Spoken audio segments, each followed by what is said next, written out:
ছোটবেলার দুই বন্ধু টাইম ট্রাভেল করে পৌঁছে যায় এক উপন্যাসের দুনিয়ায়, যেখানে তাদেরকে স্বামী স্ত্রী হয়ে থাকতে হয় এবং গল্পের হিরোকে বাঁচিয়ে রাখার জন্য তাদের করতে হয় নানা রকমের ষড়যন্ত্র।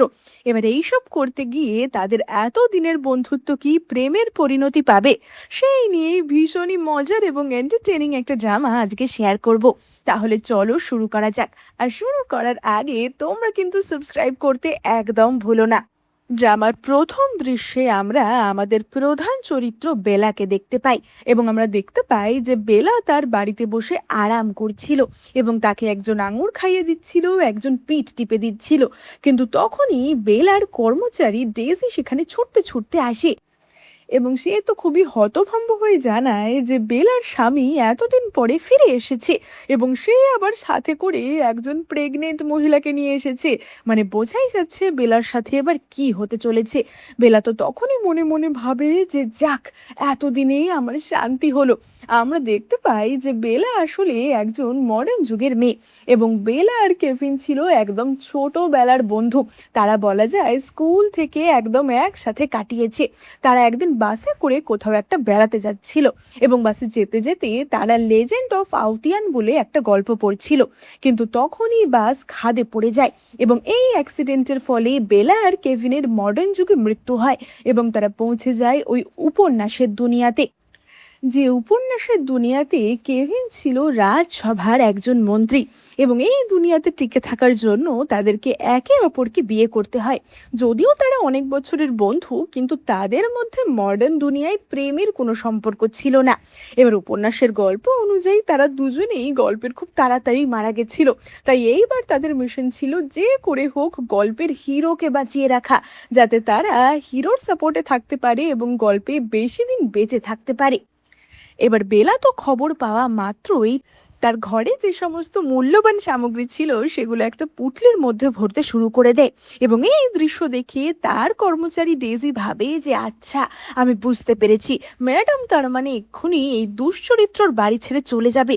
এবং সেও তো বেলাকে সাহায্য করতে থাকে সব জিনিসপত্র গুটিয়ে নেওয়ার জন্য। কিন্তু বেলা সেই সমস্ত জিনিস নিয়ে ওই প্রেগনেন্ট মহিলার ঘরের দিকে ছুটে যায় এবং এই দৃশ্য দেখে ডেজি তো কনফিউজ হয়ে যায়।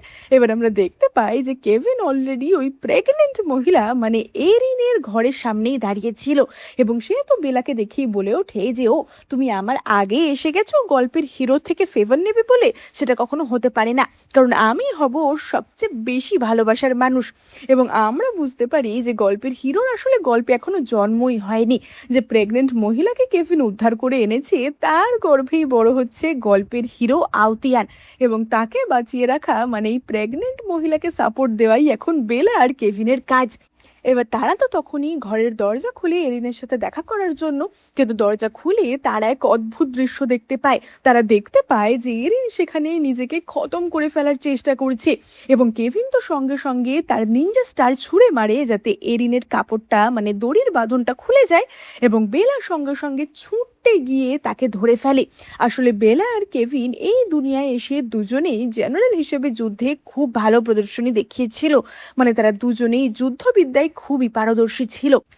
এবার বেলা তো এরিনকে ক্যাচ করে ফেলে, কিন্তু এরিন তখনই সরে গিয়ে নিজের গলায় একটা ছুরি ধরে এবং সে বলে ওঠে যে আমি তোমাদের মতো যুদ্ধবিদ্যায় পারদর্শী হতে না পারি, কিন্তু তার মানে এই না যে আমি একটা গাধা। আমি খুব ভালো করেই জানি যে তোমরা এখানে আমাকে কি জন্য ধরে এনেছো। তোমরা যদি আমার সন্তানের কোনো ক্ষতি করতে চাও তাহলে কিন্তু আমি তোমাকে খতম করে দেব। এবার বেলা তো তখনই তাকে থামিয়ে বলে যে আরে না না, এরকম কোনো ব্যাপার না। আসলে তোমাকে দেখা মাত্রই আমার স্বামী তোমার সাথে কিছু একটা কানেকশন ফিল করেছে, বুঝছো তো? তাই জন্যই তোমাকে এখানে আনা হয়েছে। কেভিন, কিছু বলো না। এবার কেভিন তো কিছু ভেবে পাচ্ছিল না যে সে কি কানেকশন বলবে। কেভিন বলে ওঠে যে তোমাকে যখন প্রথম দেখেছিলাম এরিন, তুমি একটা লাল হলুদ জামা পরেছিলে, পুরো মনে হচ্ছিল যে টমেটো দিয়ে এগ স্যুপ বানানো হয়েছে, আর টমেটো এগ স্যুপ তো আমার খুব ফেভারিট। এরিন বলে ওঠে যে ধ্যাত, বাজে বকা বন্ধ করো। তোমরা খুব ভালো করেই জানো যে আমি একজন অসহায় বিধবা এবং আমি 6 মাসের প্রেগনেন্ট। আমি খুব ভালো করেই জানি যে লোকজন আমাকে কিভাবে এখানে এসে তোমরা আমার সাথে কিছু খারাপ করবে তার আগে নিজেকে খতম করে ফেলবো। এবং এই বলে এরিন তো নিজের গলায় চুলের কাঁটা বেঁধতে যাচ্ছিল এবং কেভিন তাকে আটকানোর জন্য একটা বাটি ছুঁড়ে মারে, কিন্তু বেলা তো তখনই তাদের মাঝখানে চলে আসে যে আরে ওকে বাটি ছুঁড়ে মারা যাবে না, ও এখন প্রেগনেন্ট। এবং সেই বাটিটা সোজা বেলার মাথায় লাগে এবং বাটি লেগে বেলা তো সেখানেই অজ্ঞান হয়ে যায়। সেই মুহূর্তেই একজন দাসী তাদের ঘরে ঢুকে পড়ে এবং সে তো এই দৃশ্য দেখে চেঁচিয়ে ওঠে যে মাস্টার অন্য একটা প্রেগনেন্ট মহিলাকে এনে আমাদের ম্যাডামকে মেরে ফেলার চেষ্টা করছে। এবং পুরো ম্যানশনে এই খবর রটে যায় যে কেভিন প্রেগনেন্ট মহিলাকে ঘরে এনে বেলাকে মেরে ফেলার চেষ্টা করছে। তার মানে নিশ্চয়ই ওই প্রেগনেন্ট মহিলার সাথেই কেভিনের কোনো লটর ঘটর চলছে। এবার অপরদিকে আমরা বেলাকে দেখতে পাই, সে তো মাথায় ব্যান্ডেজ নিয়ে বেশ কিছুক্ষণ পর ঘুম থেকে ওঠে এবং কেভিন তাকে সরি বলে। কেভিন বলে যে আমি বুঝতে পারিনি তোমার এতটা লেগে যাবে, তাই জন্য আমি তোমার ফেভারিট কিছু রান্না করিয়েছি। আমি যখন এরিনের খোঁজে গেছিলাম তখন যাত্রাপথে আমি বেশ কিছু মশলা নিয়ে এসেছি। এই প্রাচীনকালের সাদামাটা খাবার তোমার তো মুখে রুচছিল না, এখন এই মশলাদার খাবার খেয়ে দেখো তো কেমন লাগে, সেই মডার্ন যুগের মতো স্বাদ পাও কি না। এবং বেলা তো সঙ্গে সঙ্গে তার প্রিয় খাবারগুলো, তার ঝাল ঝাল নুডলস, মাছ এইসব খেতে শুরু করে। এবার বেলা যখন মজা করে ঝাল ঝাল খাবার খাচ্ছিল তখনই ঘরে প্রবেশ করে তার কর্মচারী ডেজি এবং সে তো এইসব দেখে অবাক হয়ে যায় যে মাস্টার এতটাই নিষ্ঠুর হয়ে গেছে যে ম্যাডামকে এত ঝাল বাজে খাবার খাওয়াচ্ছে, তাহলে কি সে সত্যি এরিনের প্রেমে পাগল হয়ে গেছে। অপরদিকে আমরা এরিনকে দেখতে পাই। এরিন তো সত্যি ভয় ভয় ছিল যে তার সাথে কি হবে, কারণ এরিনের গর্ভে যে সন্তান ছিল সে কোনো সাধারণ সন্তান ছিল না, সেই ছেলেটি ছিল এর আগের যে রাজবংশ তারই শেষ প্রজন্ম। তাই অবভিয়াসলি এরিনকে এবং তার সন্তানকে মারার যে বহুত চক্রান্ত হবে সেটা তো এরিন জানতো। তাই এরিন ঠিক করে যে সে রাতের বেলায় পালাবে এবং এরিন রাতের বেলা বাড়ি থেকে পালায়, কিন্তু পালাতে গিয়ে সে ধরা পড়ে যায় এই সাম্রাজ্যের একজন বিখ্যাত জেনারেল গ্রের কাছে। এবার অপরদিকে আমরা বেলাকে দেখতে পাই। বেলা তো এরিনের জন্য ঝাল ঝাল নুডলস নিয়ে আসছিল যে প্রেগনেন্ট অবস্থায় তার এইসব খেতে ভালো লাগবে, কিন্তু সে এরিনের ঘরে এসে দেখে যে ঘর ফাঁকা এবং সেখানে একটা নোট রাখা আছে যেখানে জেনারেল গ্রে লিখে গেছে যে যদি মহিলাটাকে ফেরত আনতে চাও তাহলে আমার কাছে আসতে হবে। এবং বেলার তখনই মনে পড়ে যায় জেনারেল গ্রের কথা। তারা যখনই সাম্রাজ্যের হয়ে যুদ্ধ করতে গেছিল তখনই জেনারেল গ্রে আর বেলা একই দলে ছিল এবং জেনারেল গ্রে যুদ্ধ করতে গিয়ে আহত হয়ে পড়েছিল। বেলা তখন তাকে সাহায্য করেছিল। গ্রে তাকে বলেছিল যে এখন তুমি আমার রক্তে রাঙা হয়ে গেলে, তার মানে তুমি আর আমি আজ থেকে বিবাহিত। কিন্তু অবভিয়াসলি বেলা এইসব কিছু মানতো না। যুদ্ধে একজন আহতকে দেখে সে সাহায্য করেছে, ব্যাস ব্যাপারটা এইটুকুই ছিল। কিন্তু গ্রে পুরোপুরি বেলার প্রেমে পাগল হয়ে গেছিল। যেদিন বেলা আর কেভিন বিয়ে করে সেদিন তো গ্রে সেখানে চলে এসে প্রচুর সিন ক্রিয়েট করেছিল যে বেলা তুমি আমাকে ছাড়া কাউকে বিয়ে করতে পারো না। কিন্তু বিয়ে হয়ে যাওয়ার পরও গ্রে কিন্তু হাল ছাড়েনি, মানে সে তখনও বেলার পিছনেই লেগেছিল। এবং বেলা তো মনে মনে ভাবে যে ওই পারভার্ট শয়তান গ্রের হাত থেকে আমি এরিনকে বাঁচিয়েই আনবো। এবার আমরা জেনারেল গ্রেকে দেখতে পাই যে কিনা খুবই মজা করে নাচ দেখছিল এবং তখনই সেখানে হাজির হয় বেলা। গ্রে তো তাকে দেখেই একদম ছলো ছলো নয়নে এগিয়ে যায় যে বেলা, আমি তোমাকে যতটা মিস করেছি তুমিও আমাকে ততটা মিস করেছো। এই প্রথমবার তুমি নিজে থেকে আমার কাছে এলে, আমি বুঝতে পেরেছি আমাদের মন এখন এক হয়ে গেছে, তাই না? এবার বেলা তো তখনই বলে ওঠে যে গ্রে প্লিজ তুমি এইসব থামাও, আমার 2 বছর হলো বিয়ে হয়ে গেছে, সুতরাং তোমার থেকে আমার কিছুই চাওয়ার নেই। গ্রে তো বলতে থাকে যে বেলা আমি খবর পেয়েছি তোমার স্বামী নাকি একজন প্রেগনেন্ট মহিলাকে ধরে এনেছে, আমি তোমাকে ভালো রাখতে চাই, তুমি আমার সাথে পালিয়ে চলো, ওই শয়তানের সাথে তোমাকে থাকতে হবে না। এবং এই বলে গ্রে তো বেলাকে হাক করতে যাচ্ছিল, কিন্তু তখনই সেখানে কেভিন চলে আসে এবং কেভিন আবারও তার নিনজা স্টার ছুঁড়ে গ্রেকে দূরে সরিয়ে দেয়। কেভিন তো বলে ওঠে যে বেলা চিন্তা করো না, তোমার জন্য গরম গরম বাদাম ভাজা এনেছি, তুমি এটা খেয়ে শান্ত থাকো, এই শয়তানটাকে আমি হ্যান্ডেল করছি। এবং গ্রে তো তখনই বলে ওঠে যে সত্যি কেভিন, তোমার মতো দুশ্চরিত্র আনফেথফুল লোক আমি দুনিয়াতে একটাও দেখিনি। যদি আমার কাছে বেলা থাকতো তাহলে আমার বাড়িতে আমি একটা মহিলাও রাখতাম না, এমনকি আমার বাড়িতে শুধুমাত্র ছেলে মশামাছিই থাকতো। এবং কেভিন তো বলে ওঠে যে হ্যাঁ, তুমি যেরকম সিঙ্গেল তোমার বাড়ির মশামাছিগুলোও তো তেমন সিঙ্গেল হবে, কিন্তু আমি ওরকম নই। তুমি ভুলে যেও না যে আমি আর বেলা ছোটবেলা থেকে একে অপরের সাথে আছি। আমরা একসাথে স্কুলে গেছি, একসাথে পড়াশোনা করেছি, ওর কি পছন্দ অপছন্দ সব আমি জানি। তাই তুমি আমার সাথে কম্পিটিশন করার চেষ্টা করো না। এবং গ্রে তো তখনই বলে ওঠে যে বেলা, আমি তোমাকে প্রমাণ করে দিতে পারি যে আমি তোমাকে বেশি ভালোবাসি। তোমার সমস্ত সমস্যা আমি সমাধান করে দিতে পারি। তোমাকে যারা যারা বদার করছে তাদেরকে আমি শেষ করে দিতে পারি। এবং এই বলে সে তো বেলা আর কেভিনকে ওই ঘরের বাইরে নিয়ে আসে। আমরা দেখতে পাই সেই বাড়ির বারান্দায় এরিনকে ধরে রাখা হয়েছিল। গ্রে বলে ওঠে যে বেলা, এই মহিলাকেই কেভিন ধরে এনেছে তাই না? একে এক্ষুনি খতম করে দিয়ে তোমার জীবন আমি আরো সুন্দর করে দেব। এবং তখনই তো এরিনকে বারান্দা থেকে ধাক্কা মেরে ফেলে দেওয়া হয়। এবার বেলা তো তখনই বলে যে কেভিন, আমাদের দুজনকে মিলে ওকে বাঁচাতে হবে। এবং সে তো তখনই উবু হয়ে বসে পড়ে যাতে কেভিন তার পিঠে পা রেখে লাফাতে পারে।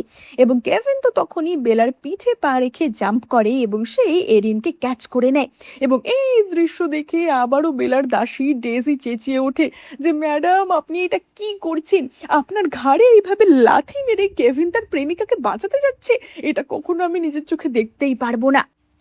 এবার কেভিন তো এরিনকে ক্যাচ করে নেয়, কিন্তু এরিন তো ততক্ষণে ভয় একদম অজ্ঞানী হয়ে গেছিল। এবং তাকে নিয়ে বেলা আর কেভিন আবারও নিজেদের বাড়িতে ফিরে আসে। এবার এই সমস্ত হাতাহাতিতেই কেভিনের গাল তো একটু কেটে গেছিল এবং বেলা বাড়িতে এসে তাকে ওষুধ লাগিয়ে দিচ্ছিল। তখনই তারা ঘরের বাইরে এরিনের আওয়াজ শুনতে পায় যে আমি কি ভেতরে আসতে পারি? এবং কেভিন তো বলে ওঠে যে বেলা, দেখলে তো এই মেয়েটাও আমার প্রেমে পড়ে গেছে। আরে তুমি কি গল্প টল্প পড়ো না নাকি? আমি ওকে আজকে বাঁচিয়েছি না, তাই জন্য ও আমাকে ধন্যবাদ জানাতে এসেছে। এবার এরিন তো তখনই ঘরেতে আসে এবং আমরা দেখতে পাই যে এরিন কিছু খাবার বানিয়ে নিয়ে এসেছিল। এবার কেভিন তো তখনই বলে ওঠে যে এরিন, আমি খুবই হ্যাপিলি ম্যারিড একজন পার্সন, তাই তুমি আমাকে পছন্দ করলেও আমি কিন্তু এই সম্পর্কে মত দিতে পারবো না। এবং এই কথা শুনে এরিনের তো বমি চলে এসেছিল। এরিন বলে যে এত কনফিডেন্স কোথা থেকে আসে কে জানে, আর এই খাবার আমি তোমার জন্য আনিনি, এটা আমি বেলার জন্য এনেছি, কারণ আজকে তোমার থেকেও বেশি বেলা আমাকে সাহায্য করেছে। মানে আমরা বুঝতে পারি যে এরিন তো বেলার প্রতি খুবই কৃতজ্ঞ ছিল যে বেলা তাকে এত ভালোবাসছে। এবার পরের দিন এরিন বাজারের দোকানে যায় বেলার জন্য একটা গিফট কেনার জন্য। এবং সেখানে গিয়েই এরিন নানা রকমের কানাঘুষো শুনতে পায়। সকলেই আলোচনা করছিল যে এরিন নিশ্চয়ই কেভিনেরই সন্তানের মা হতে চলেছে, তাই জন্যই কেভিন একটা প্রেগনেন্ট মহিলাকে বাড়িতে এনেছে, তা না হলে কেনই বা তাকে আনা হবে। এবং এরিন তো ভাবে যে এটা তো খুবই অন্যায় হচ্ছে বেলার সাথে। বেলা আমাকে এত ভালোবাসছে, এত খেয়াল রাখছে, আর সেখানে আমিই কিনা তার সংসার ভাঙার কারণ হয়ে যাচ্ছি। এটা তো কখনোই হতে পারে না। তাই আমাকে এদের বাড়ি থেকে পালাতে হবে, যাতে করে আমার জন্য এদের সংসারে কোনো রকমের ক্ষতি না হয়। ওদিকে আমরা বেলা আর কেভিনকেও দেখতে পাই, তারাও তো এরিনের জন্য জামা কাপড় কিনতে এসেছিল, কারণ তারা জানতো যে এরিনের গর্ভেই বাড়ছে এই গল্পের হিরো, তাই তাকে ভালো করে ট্রিট করা তো খুবই দরকার। কিন্তু তারা বাড়িতে এসে এরিনের একটা চিঠি পায় এবং এরিন সেখানে লিখেছিল যে এতদিন আমার খেয়াল রাখার জন্য ধন্যবাদ, কিন্তু এখন আমি নিজের রাস্তা নিজেই বেছে নিচ্ছি। এবং এই বলে এরিন বাড়ি ছেড়ে চলে যায়। এবার বেলা এবং কেভিন তো খুবই চিন্তায় পড়ে যায় যে এরিন তাহলে কোন দিকে গেল। এমনিতেও এখন দক্ষিণ দিকে বন্যা হচ্ছে, এরিন যদি ওই দিকে গিয়ে থাকে তাহলে তো মহা বিপদ হবে। এবং তারা ঠিক করে যে তারা দুজনে দুদিকে রওনা দেবে। বেলা দক্ষিণ দিকে রওনা হয় এবং কেভিন উত্তর দিকে রওনা হয়। এবার কিছু দূর গিয়েই বেলা লক্ষ্য করে যে সেখানে বেশ কিছু জিনিসপত্র লোকের ছড়িয়ে ছিটিয়ে রয়েছে। মানে বোঝাই যাচ্ছে এখানে কিছু একটা ঝামেলা বা গন্ডগোল হয়েছে। এবং বেলা তো তখনই সেখানে এক ডাকাত সর্দারনিকে দেখতে পায়, যে কিনা তরোয়ালে আগুন লাগিয়ে এরিনকে মারতে যাচ্ছিল। বেলা সঙ্গে সঙ্গে তার তলোয়ার তার দিকে ছুঁড়ে মারে, কিন্তু এরিন তখনই সেই ডাকাতনির সামনে চলে আসে যে বেলা, তুমি ভুল বুঝছো, এই ডাকাত আমার কোনো ক্ষতি করতে চায় না। এবার এই ডাকাতের নাম ছিল রায়া, এবং রায়ারও গল্পে বেশ একটা ইম্পর্টেন্ট ভূমিকা ছিল। আমরা এরিনের থেকে জানতে পারি যে এরিন যখন এখানে আসছিল তখন লুকিয়ে লুকিয়ে সে কিছু দৃশ্য দেখতে পায়। এই রায়া আসলে ডাকাত হলেও সে রবিনহুডের মতো একজন ভালো ডাকাত। গ্রামে যেহেতু বন্যা হচ্ছে, দুর্ভিক্ষ হচ্ছে, তাই রায়া গ্রামবাসীদের জন্য চাল সংগ্রহ করে রেখেছিল। কিন্তু অন্য কিছু লোকেরা রায়ার থেকে সেই চাল কেড়ে নেওয়ার চেষ্টা করে এবং রায়া একাই ওই নিরীহ গ্রামবাসী বা মহিলাদের প্রোটেক্ট করছিল। এবার এইসব করতে গিয়েই রায়ার হাতে তো চোট লেগে ঘা মতো হয়ে গেছিল। এবং এরিন তাকে বলেছিল যে এই ঘাটা ডিসইনফেক্ট করতে হবে, তার জন্যই তারা ওরম তরোয়ালটা গরম করে ঘাটা ডিসইনফেক্ট করার চেষ্টা করছিল।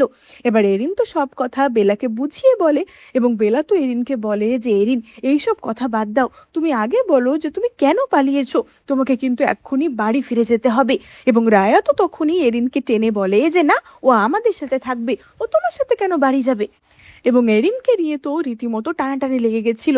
বেলা বলে ওঠে যে মানেটা কি, তুমি একটা ডাকাতনি, না তোমাদের খাওয়ার জিনিস আছে না তোমাদের চিকিৎসার জিনিস আছে, আর তোমরা এখানে আমার সাথে কম্পিটিশন করছো যে কার বাড়িতে এরিন থাকবে। তুমি জানো আমি কে? আমি হচ্ছি মন্ত্রী কেভিনের স্ত্রী। এই কথা শোনার সাথে সাথেই অন্যান্য যারা গ্রামবাসীরা ছিল তারা তো সকলেই তেড়ে আসে যে তোমার লজ্জা করে না। রায়া বলে ওঠে যে সত্যি, এবার বুঝতে পেরেছি তোমার অহংকার এত বেশি কেন। তোমাদের জন্য আমাদের বাবা ভাই সকলেই মারা গেছে, তোমাদের জন্য আমাদের না খেতে পেয়ে এরকম মরার অবস্থা হয়েছে, তোমাদের জন্যই বছরের পর বছর আমাদের এখানে বন্যা হয়। আর তাছাড়া বেশি খাজনার কথা তো আমি আর বললামই না। তোমরা মন্ত্রীরা রাজসভায় আমাদের বিরুদ্ধে কেবলমাত্র চক্রান্ত করো, সাধারণ মানুষদের জন্য তোমাদের মধ্যে এতটুকু দয়া মায়া নেই। তাই আজকে আমি তোমাকেই সবার আগে খতম করব। এবার এই খবর তো পৌঁছে যায় কেভিনের কাছে যে তার স্ত্রীকে কিছু ডাকাতরা বন্দি করে রেখেছে। এবং কেভিন তো ছুটতে ছুটতে সঙ্গে সঙ্গে সেখানে চলে আসে। আমরা দেখতে পাই যে ডাকাত রায়া বেলাকে মুখোশ পরিয়ে সেখানে দাঁড় করিয়ে রেখেছিল এবং সে তো কেভিনকে রীতিমতো ব্ল্যাকমেল করে যে তুমি যদি আমাদের সাহায্য না করো তাহলে তোমার স্ত্রীকে এখানেই খতম করে দেয়া হবে। এবার কেভিন তো বলে ওঠে যে প্লিজ প্লিজ আমাদের সাথে এমনটা করো না। রায়া বলে ওঠে যে আমার বাবা ভাইরা মারা যাওয়ার আগেও ঠিক একই কথা বলেছিল যে প্লিজ আমাদের ওপর এত খাজনা চাপিও না, আমাদেরকে সাহায্য করো। কিন্তু তোমরা মন্ত্রীরা রাজারা আমাদেরকে কোনো সাহায্য করোনি। আমার 3 বছরের ছোট ভাইটাও মারা গেছে তোমাদের জন্য। এবার বলো তোমার স্ত্রীকে বাঁচিয়ে রাখা কি আমার উচিত হবে? এবং এই বলে সে তো রীতিমতো বেলার গলায় তলোয়ার চালাতে যায়, কিন্তু কেভিন তো তখনই তার তলোয়ার রায়ার দিকে ছুঁড়ে মারে এবং রায়ার হাত তাতে কেটে যায়। রায়া তো সঙ্গে সঙ্গে সেখান থেকে পালায় এবং কেভিন রেগে গিয়ে তার পিছনে ছুট লাগায় যে আমার স্ত্রীকে এইভাবে আঘাত করা, তোমাকে আমি ছাড়বো না। কিন্তু সে যখন রায়াকে মারতে যাচ্ছিল তখনই তার সামনে অক্ষত অবস্থায় বেলা চলে আসে। বেলা বলে ওঠে যে কেভিন দয়া করে ওর কিছু করো না, আমরা একসাথে প্ল্যান করেই এমনটা করেছি। কেভিন তো বেলাকে সঙ্গে সঙ্গে জড়িয়ে ধরে যে তুমি ঠিক আছো তো। এবং তখনই পাথরের আড়াল থেকে এরিন এবং অন্যান্য মহিলারা বেরিয়ে আসে। এবার বেলা তো কেভিনকে সবটা খুলে বলে যে রায়া আসলেই তাকে অপহরণ করে বন্দি করে রাখেনি, এই প্ল্যানটা বেলা আর রায়া মিলেই করেছে। যে যদি তারা এমনটা দেখায় যে বেলাকে বন্দি করা হয়েছে তাহলে নিশ্চয়ই কেভিন এখানে আসবে এবং কেভিন নিজে এখানে আসলে বুঝতে পারবে এখানকার লোকের কত কষ্ট। এবার সেখানকার লোকেরা তো কেভিনকে নিজেদের সমস্যার কথা সব খুলে বলে এবং কেভিন তখনই বলে যে ঠিক আছে, তোমাদেরকে এবছরের সমস্ত খাজনা মুকুব করে দেয়া হলো এবং এখানে বন্যার কি পরিস্থিতি এবং দুর্ভিক্ষের কি পরিস্থিতি আমি নিজে পরীক্ষা করে দেখব এবং তোমাদের সকলের খাওয়ার দায়িত্ব, এখানে চাল দেওয়ার দায়িত্ব, সব দায়িত্ব আমি নিলাম। এবার বেলা তো তখনই জিজ্ঞেস করে যে সবই তো সমস্যার সমাধান হলো, কিন্তু ডাকাত সর্দার তোমার নামটা তো জানা হলো না। রায়া বলে ওঠে যে আমার নাম ডাকাত সর্দার রায়া। এবং এই নাম শুনেই বেলা আর কেভিন খুব চমকে যায় যে আরে এই নামটাও তো আমরা গল্পেতেই পড়েছিলাম, এ তো গল্পের খুবই প্রধান একটা চরিত্র যে কিনা বড় হয়ে আওতিয়ানের ডান হাত হয়ে উঠেছিল, তাহলে একে আমাদের সাথে রাখাটা একদম ঠিক কাজ হবে। বেলা বলে যে রায়া তুমি এক কাজ করো, তুমি আমার সাথে চলো। রায়া বলে যে কিন্তু আমি তো একজন ডাকাত, তোমরা যদি আমাকে সাথে নিয়ে চলো তাহলে তো মহারাজা তোমাদের শাস্তি দেবে। এবং কেভিন তো বলে ওঠে যে আরে না, তুমি ডাকাত কেন হবে, তুমি তো লোকজনদের ভালোই করো, তাছাড়া তুমি একজন এত ভালো যোদ্ধা, তুমি আমাদের সাথে আমাদের সৈনিক হয়ে থাকবে এবং তোমার গ্রামের সমস্ত লোকের দায়িত্ব আমার, তুমি কোনো চিন্তা করো না। এবং রায়া তো বেলা আর কেভিনের প্রতি খুবই কৃতজ্ঞ ছিল এবং বেলা আর কেভিন রায়া আর এরিনকে নিয়ে বাড়িতে ফিরে আসে। এবার বেলা তো এরিনকে জিজ্ঞাসা করে যে এরিন সবই তো বুঝলাম, কিন্তু তুমি পালিয়ে এটা কেন গেছিলে? এবং এরিন বলে যে আসলে তোমরা আমার এত খেয়াল রাখছো, আমি এটা কখনোই চাই না যে আমার জন্য লোকে কেভিনের নামে বা তোমার নামে বাইরে এত গুজব ছড়াক, তোমাদেরকে এসবে কিছুই আসে যায় না, আমি এই বাড়িতে কি পরিচয় থাকবো? এভাবে একটা প্রেগনেন্ট মহিলা কোনো বাড়িতে থাকলে সেই নিয়ে তো নানা রকমের গুজব হয়।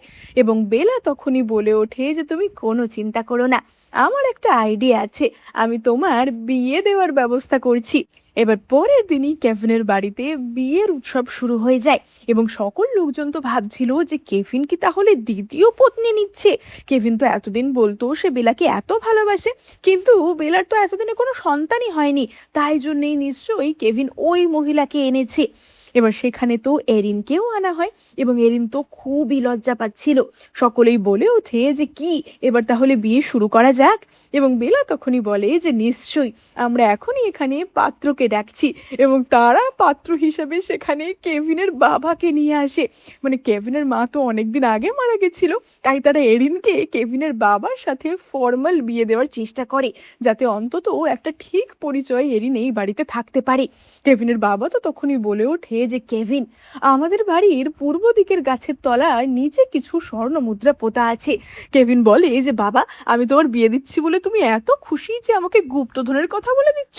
এবং তার বাবা তো বলে ওঠে যে না রে, এরপর তো আমি হার্ট অ্যাটাক করে মরেই যাব, কারণ আমার ছেলে আমাকে নিয়ে যে রঙ্গরসিকতা শুরু করেছে তারপর বেঁচে থাকার কোনো মানে হয় না।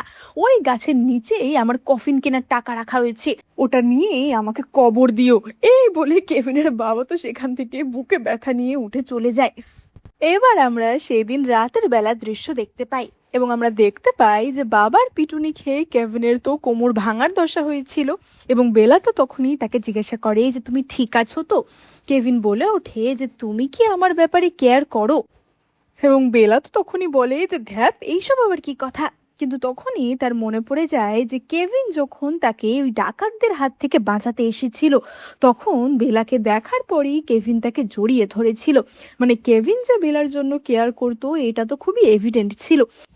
কিন্তু যেহেতু তারা খুব ছোটবেলা থেকে খুবই কাছের বন্ধু ছিল, তাই জন্য তারা তাদের ভালোবাসাটাকে নাম দিতে পারছিল না বা স্বীকার করতে পারছিল না। এবার এইসব যখন হচ্ছিল তখনই সেখানে ডেজি ছুটতে ছুটতে আসে এবং সে বলে ওঠে যে মহা বিপদ হয়ে গেছে, কেউ এরিনকে বিষ দিয়েছে। এবং বেলা তো এই খবর শুনে ছুটতে ছুটতে বেরিয়ে যায়। কেভিন মনে মনে ভাবে যে ধ্যাত, এই এরিন আসার পর থেকে মনে হচ্ছে যে ওরাই সম্পর্কে রয়েছে আর আমি ওদের সম্পর্কের থার্ড হুইল। এবার তারা তো তাড়াতাড়ি এরিনের ঘরে যায় এবং চিকিৎসক চেক করে বলে যে এরিনের বিষটাকে বলা হয় ফুলনেস পয়জন। মানে এরিন এতদিন ধরে এত ভালো মন্দ খেয়েছে যে তার নাকি এত ভালো ভালো খেয়ে খেয়ে শরীরের মধ্যে বিষক্রিয়া হয়ে গেছে। এবারে এই কথা শুনে কেভিন তো তার তলোয়ার বার করে এবং বলে ওঠে যে আমারও মনে হয় মার কাটারই পয়জন রয়েছে, কারণ তোমাকে দেখেই এখন আমার মারতে ইচ্ছা করছে। খেয়ে খেয়ে কি কারো শরীরে বিষক্রিয়া হয়? ডাক্তার তো তখনই সেখান থেকে ছুটে পালায় যে আমি জানি না ওর কি হয়েছে। বেলা বলে ওঠে যে দেখো, গল্প অনুযায়ী এরিনকে কেউ বিষ দিয়েছিল তার গর্ভের সন্তানকে মারার জন্য, মানে গল্পের হিরোকে মারার জন্য। কিন্তু আমরা তো ওকে খুবই ভালো করে খুবই টেক কেয়ার করে রেখেছি, তাই জন্যই হয়তো অন্য কোনোভাবে ওর পয়জন হয়েছে, হয়তো ফুড পয়জনিংই হয়েছে বা কিছু একটা তো হয়েছে, কিন্তু এখন তো ওকে বাঁচিয়ে তুলতে হবে। এবং বেলার মাথায় তখনই আসে যে এরিনকে বাঁচানোর জন্য তাদের দরকার একটা 100 বছরের পুরনো জিনসিং, এবং সেটা রয়েছে জেনারেল গ্রের কাছে। কিন্তু সে তো আর কেভিন আর বেলাকে সাহায্য করবে না। বেলা ভাবে যে তাহলে কি আমি আমার সৌন্দর্য দিয়ে ওকে একটুখানি পটিয়ে জিনিসটা আনবো। কেভিন বলে ওঠে যে একদমই না, তুমি তো জানোই যে ও কত বড় দুশ্চরিত্র। তোমার মনে আছে অফিসে থাকাকালীন আমরা দুজন একবার অফিস থেকে ফোন চুরি করতে ঢুকেছিলাম, আমাদেরকে এবারও সেরকম করতে হবে। এবং বেলা বলে ওঠে যে ঠিক আছে, আমি তাহলে জেনারেল গ্রের মন অন্যদিকে সরাবো আর তুমি সেই ফাঁকে ঘরে ঢুকে জিনসেংটা চুরি করে নেবে। এবার আমরা জেনারেল গ্রেকে দেখতে পাই এবং আমরা দেখতে পাই যে সে তো একেবারে প্রেমে পাগল লাভসিক টাইপের একজন ব্যক্তি ছিল। বেলা যদিও তাকে একদমই পছন্দ করতো না, সে বেলার জন্য নানা রকমের উপহার আনিয়ে সেগুলোর মান পরীক্ষা করছিল, যে এই উপহার বেলাকে দেওয়া যাবে না, এগুলো বড্ড সস্তা হয়ে যাচ্ছে, এই কেকটা খেতে ভালো না, এটাও বেলাকে দেওয়া যাবে না। এবং তখনই বেলা সেখানে আসে। আমরা দেখতে পাই যে বেলা তো কম্বল মুড়ি দিয়ে সেখানে এসেছিল এবং বেলা বলে ওঠে যে প্লিজ তুমি আমার কাছে এসো না, আমার খুবই ঠান্ডা লেগেছে। এবার গ্রে তো বলে ওঠে যে মানে তোমার শরীর খারাপ তারপরেও তুমি আমাকে দেখতে এসেছো, তার মানে তুমিও এখন আমাকে ভালোবাসো তাই না? এবং বেলা তো ভাবে যে কেমন পাগল রে ভাই, বেলা বলে ওঠে যে তুমি আমার থেকে দূরেই থাকো, আমার তো শরীরটা খারাপ, তাই তুমি কাছে এলে তোমারও শরীর খারাপ হয়ে যাবে। গ্রে বলে ওঠে যে মানে মানে তোমার এত শরীর খারাপ তারপরেও তুমি আমার শরীরের কথা ভাবছো, তুমি তো সত্যিই আমাকে ভালোবাসো। এবং গ্রে তো তখনই বেলাকে নিজের কাছে টেনে নেয়। বলতে গেলে সে তো বেলাকে কিসই করতে যাচ্ছিল, কিন্তু বেলা তখনই তাকে এক ঘুষি মেরে সরিয়ে দেয়। গ্রে তো বলে ওঠে যে বেলা তুমি আমাকে ঘুষি কেন মারলে? বেলা মনে মনে ভাবে যে এতক্ষণে নিশ্চয়ই কেভিন চুই করতে পারেনি, তাই আরও কিছুক্ষণ গ্রের মনটা আমাকে এদিকেই রাখতে হবে। এবং সে বলে ওঠে যে তুমি আমাকে একেবারে প্রথমেই কিস করছো কেন? তাহলে তো আমাদের ভালোবাসার সমস্ত রোমাঞ্চ একেবারেই নষ্ট হয়ে যাবে। তাই আমি বলছিলাম যে আগে আমরা একটু খেলা করে নিই। এবং জেনারেল গ্রে তো তখনই বলে ওঠে যে আমি এবারে বুঝতে পেরেছি তুমি আসলে অন্য রকমের ভালোবাসা পছন্দ করো, তাই না? এবং এই বলে সে তো একটা চাবুক নিয়ে আসে, যে নাও বেলা, এবার আমরা রোমাঞ্চকর ভালোবাসা করব। অপরদিকে আমরা কেভিনকে দেখতে পাই এবং আমরা দেখতে পাই যে কেভিন তো ততক্ষণে লুকিয়ে গ্রের ঘরে ঢুকে পড়েছিল এবং সে গ্রের ঘরের বিভিন্ন তাকে ওই জিনসেনটা খোঁজার চেষ্টা করছিল, কিন্তু সেটা খুঁজতে গিয়েই সে সেখানে একটা গুপ্ত দরজা দেখতে পায়। এবং কেভিন তো সঙ্গে সঙ্গে সেই দরজা দিয়ে ঢুকে পড়ে, কিন্তু সেই দরজা দিয়ে ঢুকে সে দেখতে পায় এক অদ্ভুত দৃশ্য। কেভিন দেখে যে সেখানে বহু মেয়েকে বন্দি করে রাখা হয়েছে এবং এই দৃশ্য দেখে কেভিনের তো চক্ষু ছাড়া বড়া হয়ে যায়। কেভিন দেখে যে সেই মেয়েগুলির ওপর অত্যাচার করা হয়েছে, কিন্তু প্রত্যেকটা মেয়ের মধ্যে একটা মিল রয়েছে, প্রত্যেকটা মেয়েকেই বেলার মতো দেখতে।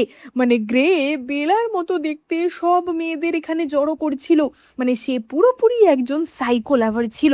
এবং এই মেয়েদের দেখে দেখে গ্রে আবার নানা রকমের কবিতাও লিখতো। কেভিন তখনই লক্ষ্য করে যে গ্রের ডেস্কের ওপরে জিনসেংটা রাখা রয়েছে এবং তার পাশে রয়েছে একটা বাক্স। কেভিন বুঝতে পারে যে এই বাক্সটা নিশ্চয়ই গ্রের জন্য খুব ইম্পর্টেন্ট কিছু একটা, এবং সে তো জিনসেং আর বাক্স দুটো নিয়েই সেখান থেকে পালানোর চেষ্টা করে, কিন্তু ততক্ষণে সেখানে বেলা এসে পড়ে। এবার বেলা তো বলে ওঠে যে চলো, জিনিস যখন পেয়ে গেছি তখন তাড়াতাড়ি আমরা এখান থেকে পালাই। কিন্তু পালানোর সময় সেখানে আবারও গ্রে ঢুকে পড়ে। গ্রেকে দেখেই কেভিন তো তাড়াতাড়ি পর্দার আড়ালে লুকিয়ে পড়ে। গ্রে বেলাকে বলে ওঠে যে বেলা তুমি আমার ঘরে কি করছো? এবং বেলা তো তখনই বলে যে দেখো, তোমাকে সত্যি কথাটা তাহলে বলেই দিই, আমি এখানে তোমার থেকে একটা সাহায্য চাইতে এসেছি। তুমি তো জানোই এখন রাজদরবারের কেমন অবস্থা, আর আমি জানি যে বেশি কিছু বাড়াবাড়ি হলে কেভিন বিপদে পড়বে, তাই আমি চাই তুমি যেন কেভিনকে সাহায্য করো। এবার গ্রে তো তখনই দরজা বন্ধ করে দেয় এবং সে পা টিপে টিপে বেলার কাছে এগিয়ে আসছিল, যে তুমি যদি কেভিনকে ডিভোর্স দিয়ে দাও তাহলে আমি কেভিনকে বেঁচে থাকতে সাহায্য করব। তুমি কোনো চিন্তা করো না, আমার সমস্ত সম্পত্তি, আমার ম্যানশন, সব জমি জমা সবকিছু তোমার হবে, আমি কেবলমাত্র তোমাকেই আমার জীবনের রানী করে রাখবো। এবং বেলা তো বলে ওঠে যে ছি, তুমি আমার সম্বন্ধে এমন ভাবো, আমি তোমার থেকে সাহায্য চাইছি বলে তার বদলে তুমি এটা করবে? এবং এই বলে বেলা তো তার হাতের রুমালটা সেখানেই ফেলে দিয়ে চলে যায়। কিন্তু এটা যে বেলার একটা চাল ছিল সেটা কিন্তু গ্রে বুঝতে পারেনি। আসলে বেলা আগে থেকেই এই রুমালের মধ্যে ঘুম পাড়ানোর ওষুধ মিশিয়ে রেখেছিল। এবার গ্রে তো বেলার প্রতি অবসেসড ছিল, তাই গ্রে স্বাভাবিকভাবেই বেলার রুমালটা তুলে নেয় এবং সে একদম ভালোবাসায় পাগল হয়ে গিয়ে সেই রুমাল শুকতে থাকে। কিন্তু রুমাল শুকতে শুকতে সে যে সেখানেই অজ্ঞান হয়ে পড়ে যাবে সেটা তো সে ভাবেনি, এবং গ্রে তো সেখানেই ক্লোরোফর্ম শুকে অজ্ঞান হয়ে যায়। এবং বেলা আর কেভিনের প্ল্যান সাকসেসফুল হয়। তারা তো ওই জিনসেং আর ওই গুপ্ত বাক্সটা নিয়ে বাড়িতে ফিরে আসে। এবার সেই জিনসেং এর স্যুপ তো তাড়াতাড়ি এরিনকে খাওয়ানো হয় এবং আমরা দেখতে পাই যে এরিন সুস্থ হয়ে ওঠে। এবার বেলা তো তখনই এরিনের গালে হাত দিয়ে বলে যে এরিন, তুমি ঠিক হয়ে গেছো, এটা দেখে আমার খুবই ভালো লাগছে। এবং এরিনও তো বেলার প্রতি খুব কৃতজ্ঞ ছিল যে আমি এতবার বিপদে পড়ার পরও তোমরা আমার সঙ্গ ছাড়ছো না। এবার তাদের এই ঘনিষ্ঠ দৃশ্য দেখে ডাক্তার তো অন্য কিছুই ভাবে এবং ডাক্তার বলে ওঠে যে কেভিন, আমি বুঝতে পারছি যে তোমার কষ্ট হচ্ছে, আসলে এতদিন তুমি মিলিটারিতে ছিলে তো, তাই জন্য এদের মধ্যে মনে হয় কিছু একটা সম্পর্ক তৈরি হয়েছে, কিন্তু তুমি মন খারাপ করো না, এইসব বেশি দিনের না। এবং কেভিন তো বুঝতে পারে না যে এই বুড়ো ভামটা বলেটা কি। এবার এইসব যখন হচ্ছে ততক্ষণে সেখানে আবারও জেনারেল গ্রে হাজির হয়, কারণ সে এতক্ষণে বুঝে গেছিল যে তার বাড়ি থেকে তার মূল্যবান জিনসেং আর বাক্স চুরি হয়ে গেছে। গ্রে তো এসে চেঁচাতে থাকে যে কেভিন তাড়াতাড়ি বেরিয়ে আসো, চোর কোথাকার, তুমি আমার বাড়িতে গিয়ে আমার জিনিস চুরি করে এনেছো। কেভিন বলে ওঠে যে হ্যাঁ, আমি ওই জিনসেং চুরি করেছি, বলো কি করবে। এবার গ্রে তো তখনই বলে যে জিনসেং জিনসেং নিয়ে আমার কোনো মাথা ব্যথা নেই, আমার ওই বক্সটা আমায় ফেরত দাও, ওতে মহামূল্যবান জিনিস রয়েছে। এবং এই বলে সে তো তলোয়ার দিয়ে কেভিনকে মারতে যাচ্ছিল, কিন্তু ততক্ষণে সেখানে রায়া চলে আসে এবং রায়া তো এক ঝাড়ুর বাড়ি মেরে গ্রেকে সেখানেই থামিয়ে দেয়। গ্রে বলে ওঠে যে আচ্ছা, তুমি এখন বাড়িতে ডাকাতদের পুষছো তাই না? মহারাজের কানে যদি একবার এই কথা যায় তাহলে তোমার কি হালাত হবে তুমি ভেবেছো তো? এবার ততক্ষণে তো ঝামেলা শুনে এরিনও সেখানে বেরিয়ে আসে এবং গ্রে তো বলে ওঠে যে এই মহিলা এখানে কি করছে। এবং কেভিন তো তখনই বলে যে এটা এটা আমার সৎমা, এখন কি তুমি বিবাহিত মেয়েদের ওপরও নজর দিচ্ছ নাকি? এবং গ্রে তো তখনই বলে ওঠে যে তুমি জানো না এটা কে তাই না?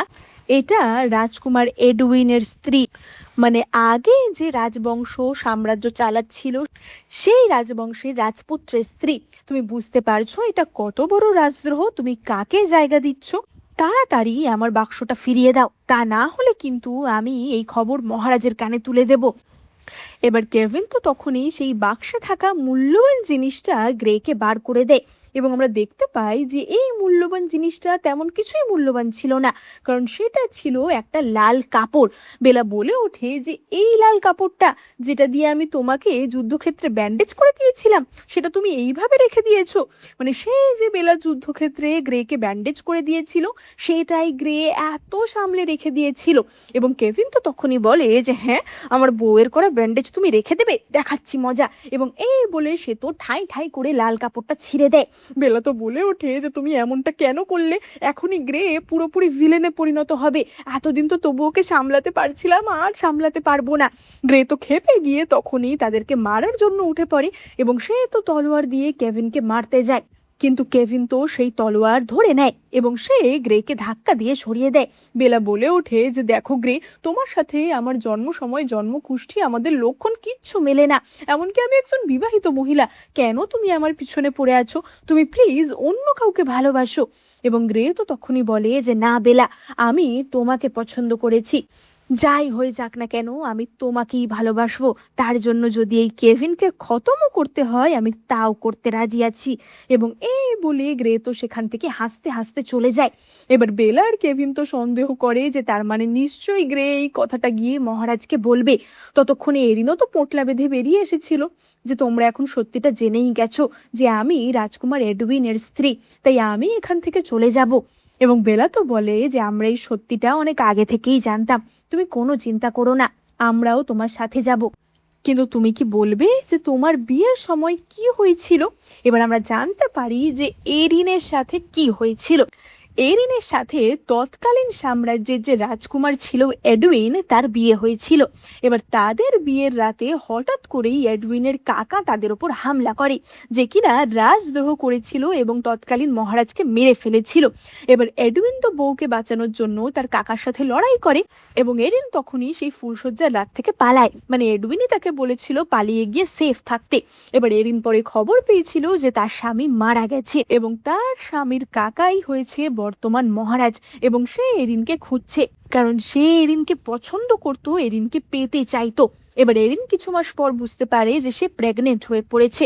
এবার এডউইনের সন্তান এরিনের গর্ভে, মানে কিনা আগের মহারাজের বংশধর এরিনের গর্ভে বড় হচ্ছে। এর চেয়ে বড় রিস্ক তো আর কিছু হতে পারে না। বর্তমান মহারাজ যদি এরিনকে খুঁজে পায় তাহলে এরিনের সাথে তার সন্তানকেও ঘ্যাচাং করে দেবে, তাই জন্যই এরিন লুকিয়ে লুকিয়ে বেড়াচ্ছিল এবং এটাই ছিল এরিনের কাহিনী। এরকম অবস্থা থেকেই কেভিন তাকে উদ্ধার করে এনেছিল। এবার কেভিনরা তো দৃঢ় প্রতিজ্ঞ ছিল যে তারা এরিনকে এবং তার সন্তানকে বাঁচিয়ে রাখবে, কিন্তু অপরদিকে জেনারেল গ্রে মহারাজের কাছে গিয়ে এই কথা লাগিয়ে দেয় যে এরিনকে কেভিন বাড়িতে জায়গা দিয়েছে। এবার মহারাজ তো তখনই এরিনকে ডেকে পাঠায় এবং এরিন বাধ্য ছিল মহারাজের সাথে দেখা করতে, কিন্তু মহারাজ কি এরিনকে আর বাঁচতে দিত? আমরা দেখতে পাই মহারাজ তো এরিনকে দেখেই তার দিকে এগিয়ে যায় যে আমি এখন বর্তমান মহারাজ, সুতরাং তোমাকে আমার নারী হয়ে থাকতে হবে।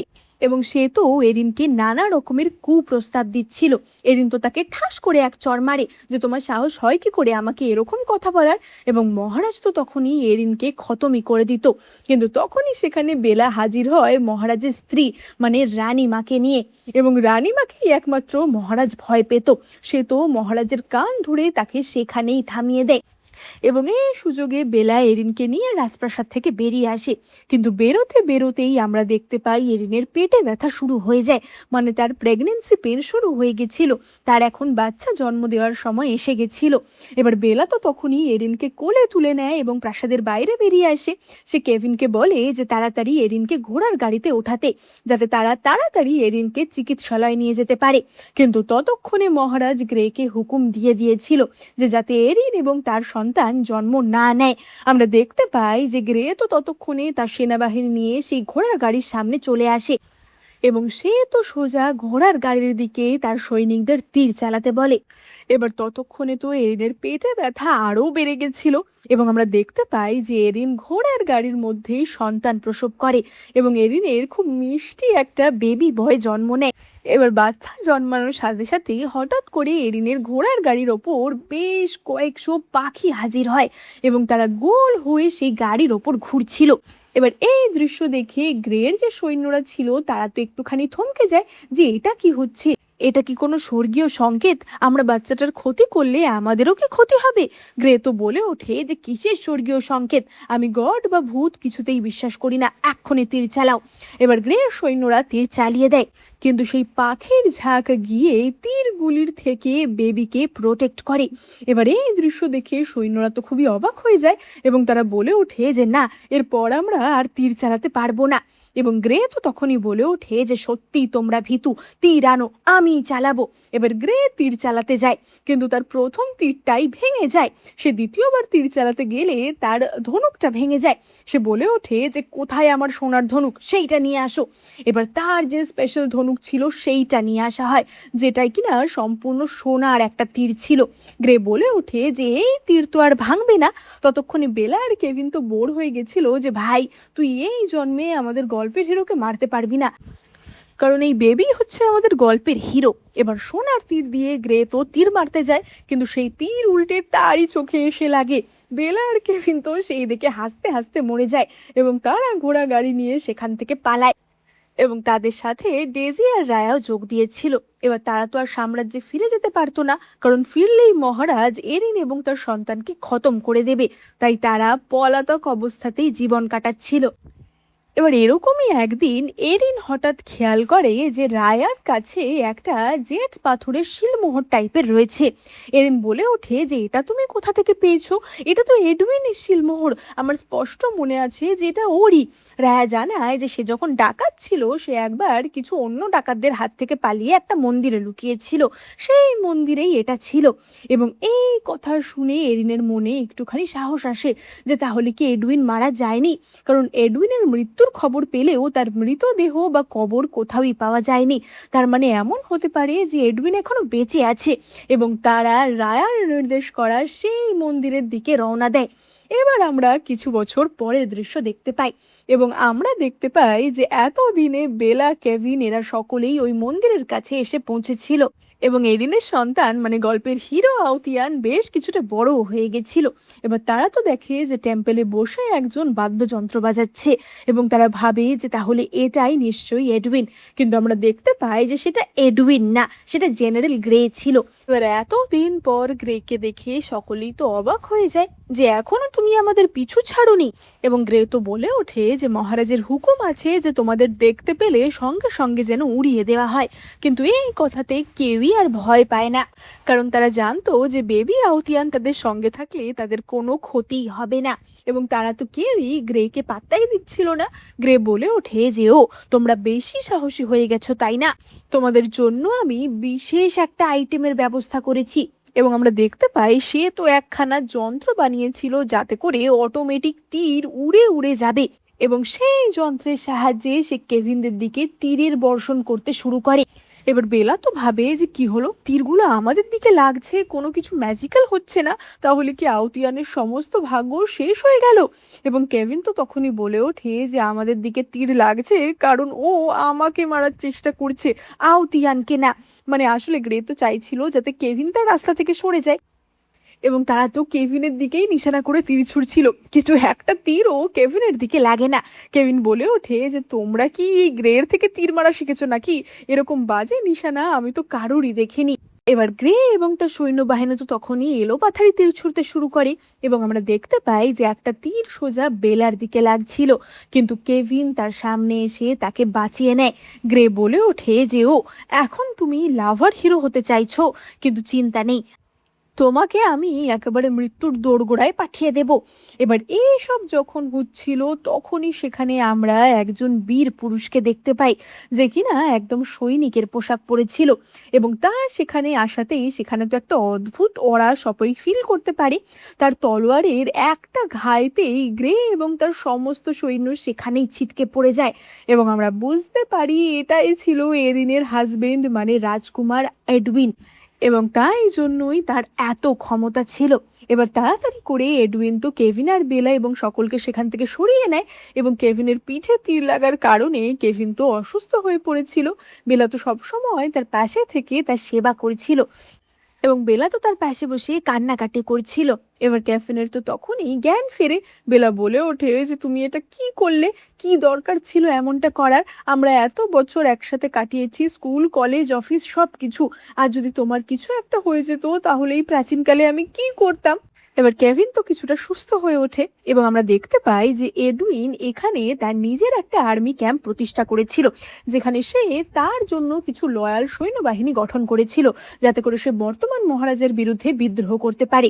এবং এই ক্যাম্পেই বেলা, কেভিন, এরিন এরা সকলেই খাওয়া দাওয়া করছিল, এবং বেলা তো তখনই বলে ওঠে যে এরিন তোমাকে কেনই বা পছন্দ করবে কেভিন, ওর হাজবেন্ডকে একবার দেখেছো? ওর কি বাইসেপ, কি ফিগার! কেভিন বলে ওঠে যে মুখ সামলে, ভুলে যেও না তুমি কিন্তু একজন বিবাহিত মহিলা। বেলা তো বলে ওঠে যে আরে সে তো নামেই বিবাহিত, এই গল্পে থাকার জন্য আমাদেরকে বিয়ে করতে হয়েছে, সত্যি সত্যি তো না। এবং কেভিন তো তখনই বলে ওঠে যে তাহলে চলো আমরা বিয়েটাকে সত্যি করে নিই। এবার এইসব কথা এডউইন তো শুনে কিছু বুঝতে পারছিল না। এডউইন বলে ওঠে যে ওরা তো সত্যিই বিবাহিত, তাহলে এমন করছে কেন? এবং এরিন তো তখনই বলে যে সে খুবই জটিল ব্যাপার, এত কিছু আমি তোমাকে বোঝাতে পারবো না। এডউইন বলে যে ঠিক আছে, তাহলে ওদেরকে এক করে দেওয়ার জন্য আমরা একটুখানি কলকাঠি করি, এবং এডউইন তো ঠিক করে যে সে কেভিনকে বেশ কড়া রকমের কিছু ড্রিঙ্ক খাইয়ে দেবে, যাতে কেভিন নেশার ঘুরে বেলার কাছে সব কনফেস করে দেয়। অপরদিকে আমরা বেলাকে দেখতে পাই যে কিনা বেবি আউতিয়ানকে নিয়ে বসেছিল, এবং বেলা তো এখন আউতিয়ানের গডমাদার ছিল। বেলা বলে যে আউতিয়ান তুমি বড় হয়ে বিশাল বড় একজন যোদ্ধা হবে, তখন তোমার গডমাদারকে ভুলে যাবে না কিন্তু, আমাকে কিন্তু অনেক পুরস্কার, অনেক সোনাদানা এইসব দেবে। এবং তখনই সেখানে কেভিন আসে, কিন্তু কেভিন বেলাকে প্রেমের কথা কনফেস করার জায়গায় আউতিয়ানকে কোলে তুলে নেয়, এবং সে তো বলতে থাকে যে আউতিয়ান তুমিও কিন্তু একটা ছেলে, তুমি কিন্তু আমার স্ত্রীর কাছে একদম থাকবে না, ভুলে যেও না যে আমি কিন্তু তোমার গডফাদার, আমাকে কিন্তু তোমায় ভবিষ্যতে দেখে রাখতে হবে, তোমার গডমাদারের থেকে কিন্তু আমায় বেশি পয়সা কড়ি দেবে। এবং তারা দুজনে তো আহুতিয়ানকে নিয়েই টানাটানি শুরু করে দিয়েছিল, এবং এইসবের মধ্যেই কেভিন তার ভালোবাসার কথাটাও কিন্তু বলে ফেলে। সে তো আউতিয়ানকে জড়িয়ে ধরেই বলে ফেলে যে আউতিয়ান তুমি জানো না তোমার গডমাদারকে আমি কতটা পছন্দ করি। কিন্তু গত রাতে কেভিন কি বলেছিল সেটা পরের দিন সকালে সে সব কিছুই ভুলে যায়। এবার কেভিন ঠিক করে যে অনেক দিন এই বন্ধুত্ব বন্ধুত্ব হয়েছে, এবার তাকে তার মনের কথা বেলার কাছে কনফেস করতেই হবে, এবং সে ঠিক করে যে সে এবার অফিসিয়ালি বেলাকে প্রপোজ করবে। মানে তারা তো একবার এসে এখানে গল্পের জন্য বা বলা যায় সেফ থাকার জন্য বিয়ে করেছিল, কিন্তু এবার তারা এই রিলেশনটাকে অফিসিয়াল করবে। অপরদিকে আমরা বেলাকে দেখতে পাই, বেলাও মনে মনে ভাবছিল যে এত বছর আমি কেভিনের সাথে বন্ধু অবস্থায় রয়েছি, এখন হঠাৎ করে প্রেমিক প্রেমিকা হয়ে যেতে কি একটু অদ্ভুত লাগবে, কিন্তু যাই হোক আমার তো খুবই ভালো লাগছে, কারণ কোনোদিন আমি অন্য কোনো ছেলেকে ডেটও করিনি, সারা জীবনই আমি একজনের সাথেই থেকেছি, এখন বন্ধুত্ব যখন ভালোবাসায় পরিণত হবে কতই না ভালো হবে। এবার এইসব ভাবতে ভাবতে সে একটা বাক্সে এরম করে ঘুষি মারছিল, এবং তখনই সেখান থেকে সেই বইটা পড়ে যায় দ্য লেজেন্ড অফ আউতিয়ান, মানে যে বইয়ের ভিতর তারা টাইম ট্রাভেল করেছে সেই বইটা। এবং বেলা তো সেই বইটা নিয়ে ভাবে যে বাহ, বইটা আমি এই যুগেও পেয়ে গেলাম, তাহলে তো আমি আরো ভালো করে এই গল্পে চলতে পারবো, যাতে করে আমার নিজের কোনো ক্ষতি না হয় বা কেভিনের কোনো ক্ষতি না হয়। এবং তখনই সে গল্পের শেষ অংশটা পড়ে এবং সেইখান থেকে বেলা জানতে পারে যে গল্পের হিরোর যে গডমাদার ছিল সে মারা গেছিল। এবার গল্পের হিরোর গডমাদার মানে বেলা নিজেই, কারণ সে আউতিয়ানের গডমাদার ছিল। এবং বেলা তো ভাবে যে হ্যাঁ, আমি মরে যাব। সে তো তাড়াতাড়ি আউতিয়ানের কাছে ছুটে যায় এবং সে বলে যে আউতিয়ান, আজ থেকে আমি আর তোমার গডমাদার নই, আজ থেকে আমি তোমার আন্টি, কেমন? এবং সে তারপরেই বই খুলে দেখে এবং বইয়ের কথাও ততক্ষণে পরিবর্তিত হয়ে গেছিল, যে গল্প অনুযায়ী আউতিয়ানের আন্টি মারা যাবে। বেলা বুঝতে পারে যে সে যাই করুক না কেন গল্পে তাকে মারা যেতেই হবে, কারণ গল্পে তার মারা যাওয়াটা আউতিয়ানের চরিত্র গঠনে একটা বিশেষ ভূমিকা পালন করবে। কিন্তু বেলা এই কথাটা কেভিনকে জানায় না। এবার কেভিন তো ততক্ষণে বেলাকে প্রপোজ করবে বলে ফুল টুল সাজিয়ে দারুণ করে রেডি হয়েছিল এবং সে তো সকলের সামনে হাঁটু গেড়ে বেলাকে প্রপোজ করে। বেলা মনে মনে ভাবে যে আমি যদি কেভিনকে অ্যাকসেপ্ট করিনি, কেভিনকে তো পরে কষ্টই পেতে হবে, কারণ গল্প অনুযায়ী আমি তো মরেই যাব। সে মনে মনে কেভিনকে আই লাভ ইউ টু বলে, কিন্তু সে মুখে কেভিনকে না করে দেয় যে কেভিন, তুমি কি পাগল হয়ে গেছো নাকি? আমি তো তোমাকে ভাইয়ের মতো দেখি, তুমি আবার এসব ভালোবাসা টালোবাসায় কেন যাচ্ছ? মানছি তোমাকে দেখতে ভালো, কিন্তু তাই বলে আমরা কোনো সম্পর্কে যাব না, তাছাড়া আমরা তো একদম বন্ধুর মতো। এবং এই বলে বেলা তো সেখান থেকে চলে আসে। অপরদিকে আমরা এই সাম্রাজ্যের মহারাজকে দেখতে পাই এবং আমরা দেখতে পাই যে জেনারেল গ্রে তো মহারাজকে গিয়ে জানায় যে এডউইন এখনো বেঁচে আছে এবং এডউইনের স্ত্রী সন্তান সকলেই বেঁচে আছে। এডউইন গোপনে একটা আর্মিও তৈরি করেছে। খবর শুনে মহারাজের তো মাথা খারাপ হয়ে যায় এবং মহারাজ সঙ্গে সঙ্গে হুকুম দেয় যে আমার সমস্ত এলিট গার্ডদের এক্ষুনি পাঠানো হোক, যেন ওখানে থাকা সকলেই খতম হয়ে যায়, এডউইন ওর বউ বাচ্চা কেউ যেন না বাঁচে, কেভিনও যেন মরে যায়। যদি তুমি এই কাজটা করতে পারো তাহলে আমি বেলার সাথে তোমার বিয়ে দেব। মহারাজের এই কথা শুনে গ্রে তো খুবই উৎসাহিত হয়ে পড়ে। এবার অপরদিকে আমরা বেলা এবং কেভিনকে দেখতে পাই, তারা তো ক্যাম্পে ছিল এবং তখনই রাতের বেলা গ্রে চুপি চুপি বেলার সাথে দেখা করতে আসে। সে বলে ওঠে যে বেলা, আমি তোমার ভালোর জন্যই বলছি, কিছুদিনের মধ্যেই মহারাজের গুপ্ত সৈনিকরা এখানে এসে হামলা করবে। আর তারা কোনো যেমন তেমন সৈনিক না, তারা খুবই হাইলি ট্রেন্ড কিছু সৈনিক এবং তারা সকলকেই মেরে ফেলবে। তুমি তাড়াতাড়ি আমার সাথে পালাবে, চলো। কিন্তু বেলা তো তাকে না করে দেয়। ততক্ষণে সেখানে কেভিনও চলে এসেছিল। সে বলে ওঠে যে গ্রে, তুমি ভুলে যেও না বেলা আমার স্ত্রী। এবং এই বলে কেভিন তো বেলাকে নিয়ে ঘরে চলে আসে। আমরা দেখতে পাই কেভিন তো বেলাকে কিস করে এবং বেলাও কেভিনকে কিস করে। কেভিন বলে যে তুমি তো আমাকে ভালোবাসো, তাহলে কেন আমাকে রিজেক্ট করে দিলে? এবং বেলা তো আসল কারণটা বলতে পারছিল না। বেলা ভাবছিল যে যে কদিন বেঁচে আছি নিজের শেষ ইচ্ছাটা, মানে একটা রিলেশনশিপে আসার ইচ্ছাটাও পূরণ করে নি, যতই হোক আমার সাথে কেভিনের এত দিনের সম্পর্ক। এবং সেই রাতে তারা তো খুব রোম্যান্স করে। এবার পরের দিনের দৃশ্য আমরা দেখতে পাই। এবার এডউইনও তো বুঝে গেছিল যে মহারাজের স্পাইরা কিছুদিনের মধ্যেই আসছে এবং এডউইনও তার সেনাবাহিনী নিয়ে তৈরি ছিল এবং তার সাথে যোগ দেয় বেলা এবং কেভিন, কারণ তারাও তো যুদ্ধে যথেষ্ট দক্ষ ছিল এবং এডউইন তো তাদের প্রতি খুবই কৃতজ্ঞ ছিল যে পদে পদে বেলা আর কেভিন কিভাবে তাকে সাহায্য করেছে। আমরা দেখতে পাই বেলা আর কেভিন তাদের নিজেদের পোশাক পরে তৈরি হয়ে নেয়। অপরদিকে গ্রেও ততক্ষণে চলে আসে মহারাজের সৈন্যবাহিনী নিয়ে এবং তাদের দুই দলের মধ্যে যুদ্ধ বেঁধে যায়, একদিকে গ্রে এবং মহারাজের বাহিনী এবং অন্যদিকে এডউইন এবং তার সাধারণ বাহিনী। এবার বেলা খুব ভালোভাবেই বুঝতে পারছিল যে নিশ্চয়ই এই যুদ্ধ করতে করতেই তার মৃত্যু হবে। গল্পে যখন আছে তাহলে সেটা তো ঘটতেই হবে এবং বেলা যুদ্ধক্ষেত্রেই বুঝতে পারে যে এবার কোনো একটা তীর তার দিকে লাগবে এবং বেলা একদমই রেডি হয়ে গেছিল যে এবার আমি মরবই। আমরা দেখতে পাই কিছু সৈনিক তার দিকে তীর নিশানা লাগায়। এবার কেভিন তো সেই দৃশ্য দেখে ছুটে আসছিল যে বেলা, তোমাকে আমি মরতে দেব না।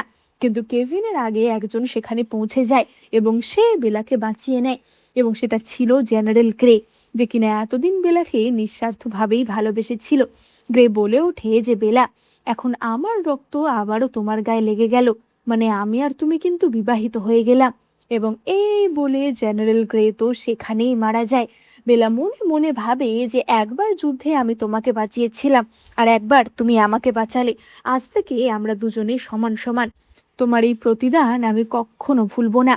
এবার ততক্ষণে এডউইনকে সাহায্য করার জন্য আশেপাশের গ্রামের সমস্ত লোকও এসে গেছিল এবং তারা সকলে মিলে মহারাজের সৈন্যদলকে হারিয়ে দেয় এবং পরবর্তী মহারাজ হয় এডউইন। অর্থাৎ এডউইন যুদ্ধ করে তার কাকাকে হারাতে সক্ষম হয়েছিল। এবার বেলা, কেভিন এরা সকলেই সসম্মানে আবারও বাড়িতে ফিরে আসে এবং আমরা দেখতে পাই যে বেলা তো শিওর ছিল যে সে যদি যুদ্ধক্ষেত্রে না মারা যায় নিশ্চয়ই পরবর্তীতে কোনো না কোনোভাবে মারা যাবে এবং বেলা তাই জন্য তার সমস্ত সম্পত্তি, তার সবকিছু আওতিয়ান, এরিন এদের নামে দিয়ে দিচ্ছিল। এবার এরিন তো বলে ওঠে যে বেলা তুমি এমনটা কেন করছো, এবং কেভিনও একটু অবাক হয়ে যায় যে বেলা এরকম কেন করছে। বেলা তো তখনই কেভিনকে বলে যে কেভিন, আমি ভেবেছিলাম তোমাকে সত্যিটা বলবো না, কিন্তু তোমাকে আমি অন্ধকারে রাখতে চাই না। আমি হঠাৎ করেই একদিন লেজেন্ড অফ আউতিয়ান এই উপন্যাসটা পেয়ে গেছি এবং এই বইতে যেটা লেখা আছে সেটা তুমি পড়ে দেখো। এবার কেভিন তো তখনই বই খুলে পড়ে দেখে এবং সেখানে লেখা ছিল যে এডউইনের ছেলে অর্থাৎ গল্পের হিরো আউতিয়ানের সাথে বেলার মেয়ে দৌদুর প্রেম হবে।